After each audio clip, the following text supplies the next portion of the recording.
suis un vieux directeur, ça fait une trentaine d'années que j'informatise les hôpitaux. J'ai eu la chance de connaître l'annonce durant l'été 2003, le fameux été 2003 avec la canicule du ministre Jean-François Mattei qui voulait la création du DMP. À ce moment-là, on était un peu dubitatif pour des questions techniques puisque on n'avait pas la maturité technologique pour le faire fonctionner. On a eu ensuite 2009, vous savez, avec la création de l'Agence des systèmes d'information partagés et le lancement du DMP, 33 établissements pilotes. À l'époque, j'étais DSI de l'hôpital de Troyes et donc j'ai participé à cette expérimentation. Mais là encore, il manquait quelque chose pour y arriver. Aujourd'hui, j'ai envie de dire que tout est réuni. Il y a déjà des pharmacies qui utilisent mon espace santé. Il y a des médecins hospitaliers aussi qui utilisent ce média pour pouvoir transmettre les informations. Parfois même, on va jusqu'à un échange bidirectionnel entre le pharmacien et le médecin hospitalier, même tripartite avec le patient.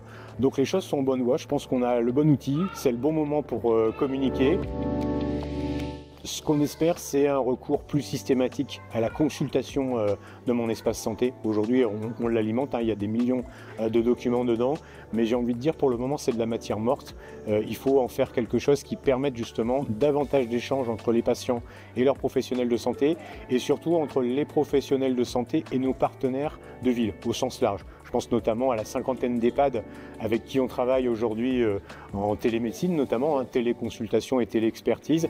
Je pense que mon espace santé, c'est le véritable lien qui va permettre de non pas considérer la télémédecine comme une action ponctuelle, mais comme un outil de suivi justement du patient. Donc moi, c'est mon prochain challenge, c'est faire en sorte qu'il soit plus utilisé et en consultation et en interaction avec notamment la messagerie sécurisée de santé. J'y crois profondément, vous voyez, vous l'avez peut-être senti au niveau de mon témoignage, ça fait 30 ans qu'on cherche des solutions pour le faire. Je pense qu'aujourd'hui, il y a une maturité technologique, on l'a dit, un niveau de sécurité qui n'est jamais suffisant mais qui est déjà optimal, une architecture interne de l'outil qui est quand même de plus en plus ergonomique, des applications aussi qui sont dans le store et qui viennent se greffer pour justement ajouter d'autres possibilités.